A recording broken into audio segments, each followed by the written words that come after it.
Black Americans, too many of it. So, and we're waking up now, especially the young people. We got this thing where we're supposed to uplift everybody and take care of everybody else's needs first, and surely they're going to show gratitude at one point. And the opposite happens, ladies and gentlemen. The very opposite happens, and then we get confused why. Let me break it down. We're going to talk about the science of ingratitude. Instead of gratitude, people go out of their way to show ingratitude. Now, family, let me ask y'all this. Some of you on a personal level, some of y'all have friends. Do y'all notice, have you guys noticed that the very people, some of your friends, especially your closest friends, in many cases, have you noticed like the people that you go out of your way to help, some of your friends, you see some of your friends down bad or whatever, and some of your friends who's pretty close to you that you have gone out of your way to help, you've done them solids. You've done your friend a solid favor. You damn near saved their lives. You helped them out when everybody else abandoned them. You've had friends that you bent over backwards to help. You gave them your last. Have you noticed those are the first people that will stab your ass in the back, and they will stab you in the back the deepest? Have you noticed that? I can almost guarantee that has happened to you guys out there. Somebody who you went and did a favor, you did some things for, you helped that person, and that person turned around and stuck you in the back so damn deep, and you're like, damn, nigga, you stuck me in the back, dude? A girl? Bitch, you stuck me in the back? Woman, you about to get evicted. I saved you from getting evicted, and now you done stab me in the back? What the hell? Your family too. The people who you went out of your way to help, they stab you in the back the deepest. And you know why that happens, family? There's a science to ingratitude. And there's 4 things that you have to take in consideration when a person you've helped have turned around and stabbed you in the back. See, we get that on a massive scale with a lot of people from the Caribbean and Africa. We sit here and remember in the 60s, we got our heads bashed in. We done fought the government. We done all types of stuff to help these people. And when they come over, we patronize their businesses. We do a lot for them, and they turn around and they say we're all Akatas who don't deserve to live. And we're like, damn. This is why the FBA movement is so heavy right now, because a lot of us are learning just how much hatred some of these people have. A lot of people didn't know. Because see, you didn't know because you don't really get in behind closed doors to talk to them. Now that you have social media and live spaces like Twitter Space and Clubhouse, where people are in their homes and they can just hop online and say how they really feel in these little chat rooms, a lot of people are like, damn, I didn't know y'all felt like that about us. There's a science to that type of ingratitude. Let's go into the 4 sciences of ingratitude. Now, the first thing you got to understand why people you help shows this type of ingratitude, because what happens is when you help people or when they have to come to you for help, what that does, we think we're doing a good thing and we think that they're going to be grateful, but in their minds, that magnifies an inferiority complex that they already have. The fact that they have felt inept, that they have fumbled a bag to the point where they have to go to other people for help, especially another black person, that magnifies an inferiority complex that they have. And nobody wants to feel inferior. A lot of people want to feel like, anything they got it on their own recognizance. They got it on their own skills.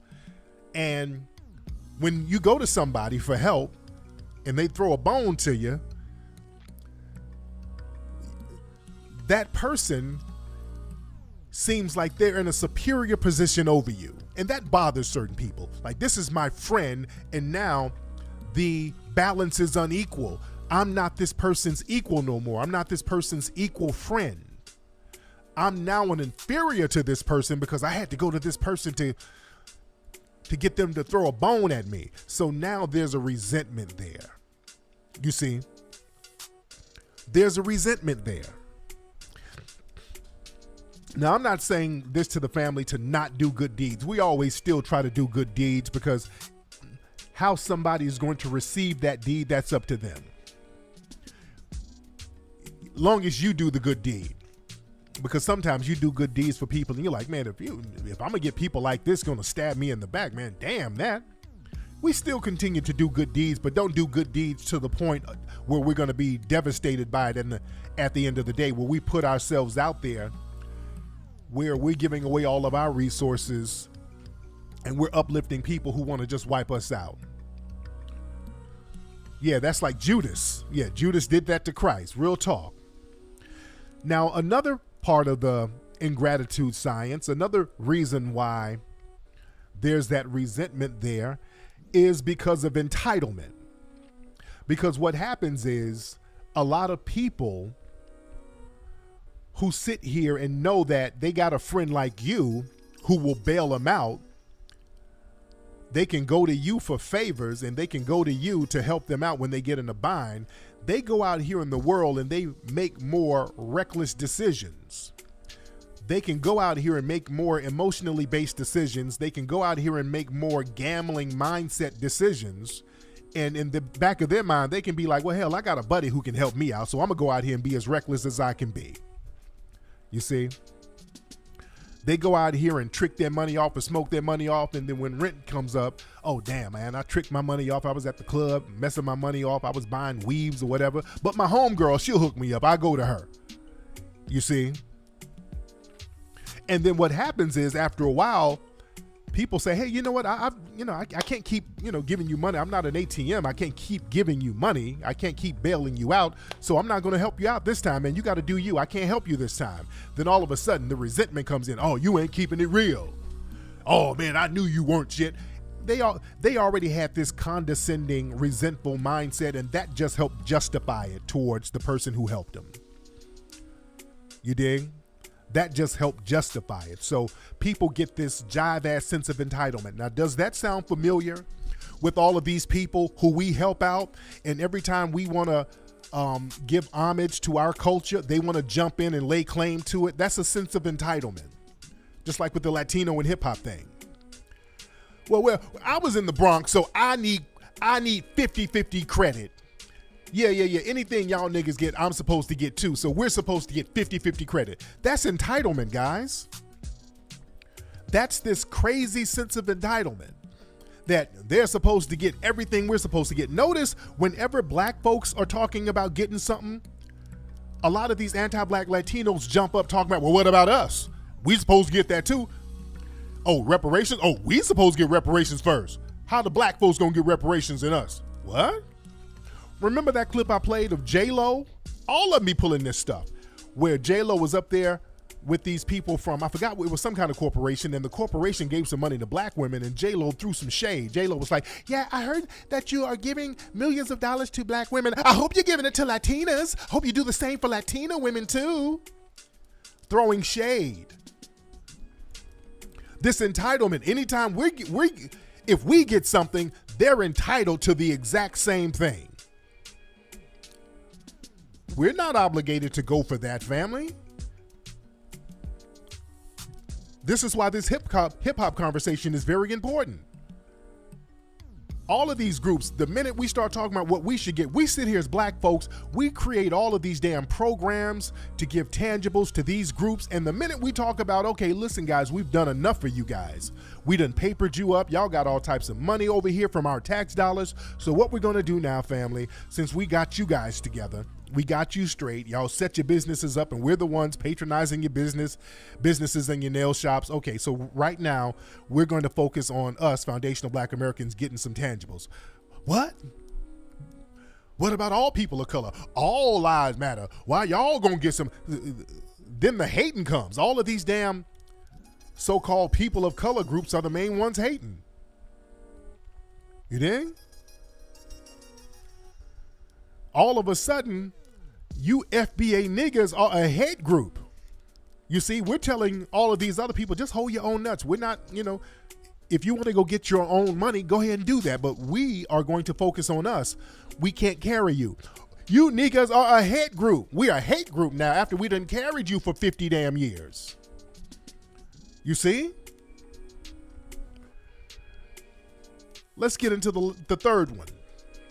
The third thing, family, the third reason why people get resentful towards the folks who help them, they have this ingratitude, is because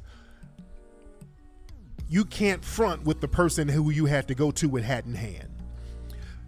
You can't front on the person who had to bail you out. And see, with us, let's keep it a buck, a lot of black folks, we like to put up fronts. People in general, but black folks, we like to put up fronts. Black folks like to get online, and a lot of people do. I won't just put it on us, but we love getting online, fronting, flossing, getting on Instagram in front of expensive cars, getting on TikTok at nice restaurants, drinking champagne, making everybody see or get the impression that you just got it going on.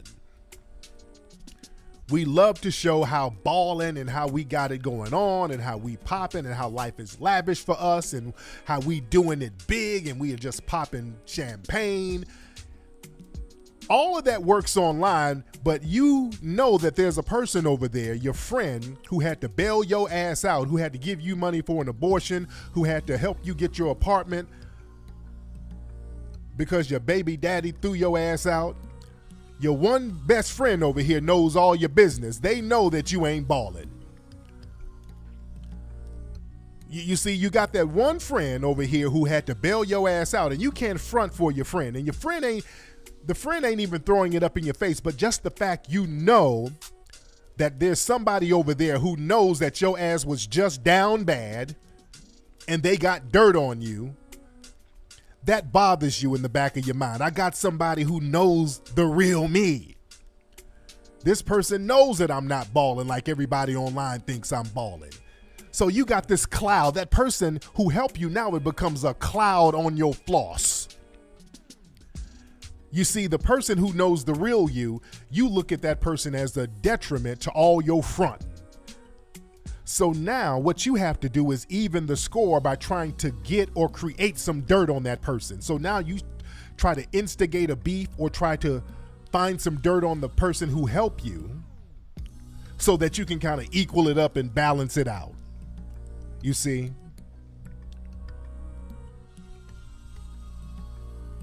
It's a real interesting dynamic. And the fourth thing, family,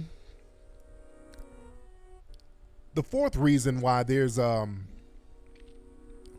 this resentment towards people who help you to a certain degree, sometimes, in many cases, sometimes people helping you out can be weaponized to a certain degree. People can weaponize it. And when they do, there's a condescension to it. And you can feel the condescension. Even though you accepted the help, you understand that this person is doing this to almost weaponize them helping you to a certain degree. You understand what that means? Like somebody will help you, but they'll kind of, they're like, oh man, damn. All right, nigga, here, just get this money. Here, get it, nigga. Get this money, but nigga, you owe me. It's that type of vibe. So you get real offended by that. Because sometimes some people can pull rank on you. That's what happens when you go to people with hat in hand. Sometimes they can pull rank on you. And that makes you resentful. Because sometimes helping people can be weaponized. Giving somebody something can be used as a weapon. You dig? Just like strip clubs. Like when you go to strip clubs, the girls give the lap dances or whatever, and the dudes give them money. Yeah, the dude is giving you something for you to just shake your little ass. But the dudes are giving the money to you in a condescending way to a certain degree. Notice in strip clubs, they throw the money at you. The money is like a weapon. They throw it in your face. They're smacking you on the ass with the money. The money actually becomes a weapon to a certain degree.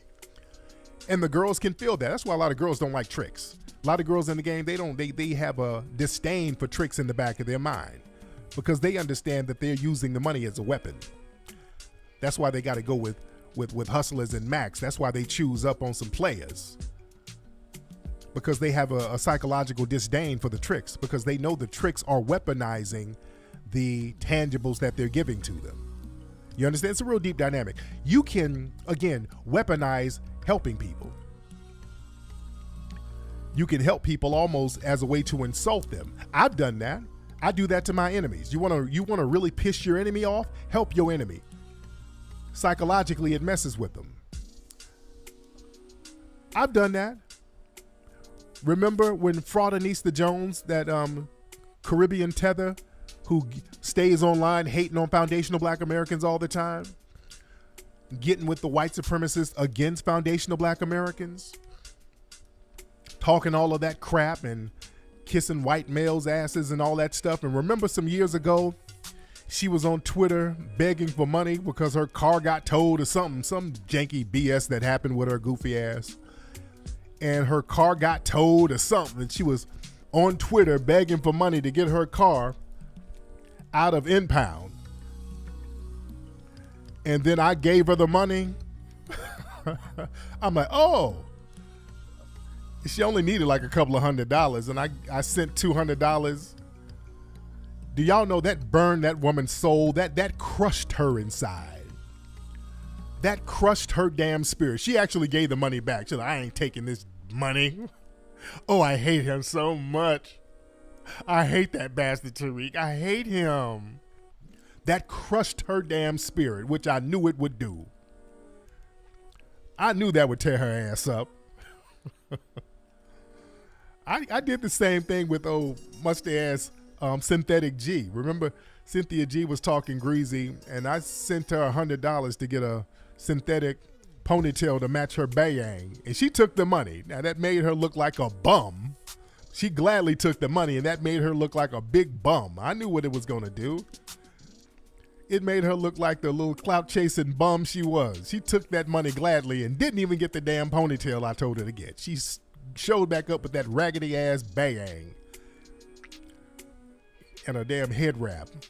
So she got my little money and tricked it off on some bullshit and didn't get the bayang, but it made her look like a thirsty clown.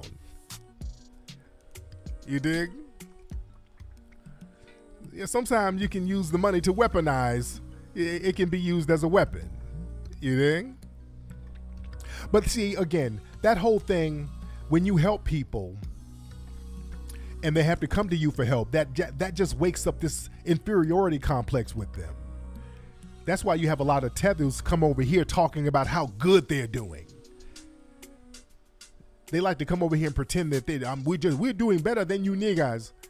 They're big on that. They know good and well they came from filth and deprivation and they needed us to help them. They know that, and that burns them up inside. Remember the video of that girl I played a couple of weeks ago, that African girl who was just on YouTube talking extremely greasy about us. Talking about we're just cicadas and we're just useless. I mean, this woman was going in. So I did that video talking about her, and boy, she felt the heat. People were getting at her, so she did an apology video today, and it wasn't a real apology. It was fake apology. She was just basically cop and please, and oh, Lord, I'm not going to even play all of it. I'm just going to play a little snippet. So she did a fake apology, and I'm trying to understand you. I won't use a kata again. I'm trying to understand you Black Americans. I'm so sorry. But I don't have a slave mentality. So she was giving a lot of backhanded disses. But somebody asked her in the live. Let me get a clip of that, because they were talking. She kept talking about culture. Foundational Black American culture versus African culture. And somebody asked her, what is it in your culture? What culture do you have? What African culture has made an impact on the world like foundational Black American culture? And I want y'all to hear her answer, family. See, this is why I don't let people sit up and talk about this culture thing. We let people talk that culture nonsense. We are the only ones who got a real culture that is defined and redefined on a regular basis. We keep creating different parts of our culture. When you ask people about their culture, boy, that list gets real short, man.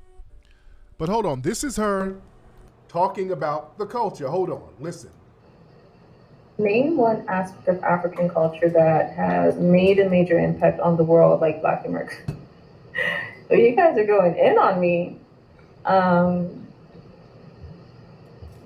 One aspect of African culture that has made a major impact. Well,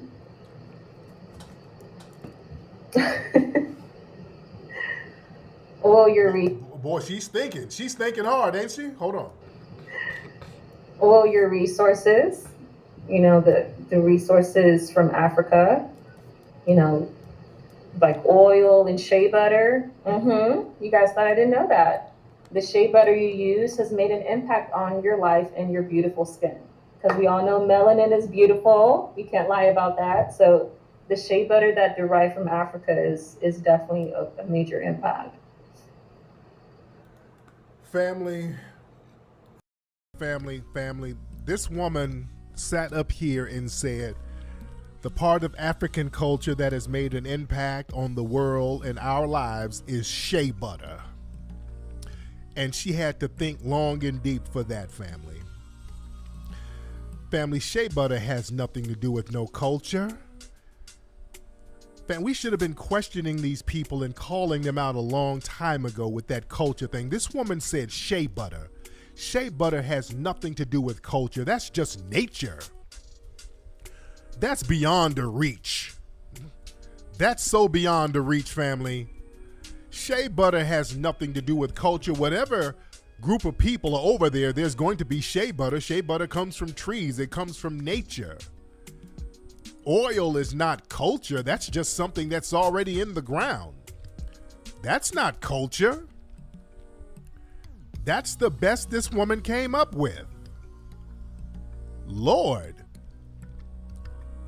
Let's keep it a bug, man. These folks, man, a lot of these people, man, they understand. They really don't have no culture popping. They've been sitting here projecting that stuff onto us. They don't really have no culture like that, and that's not an insult.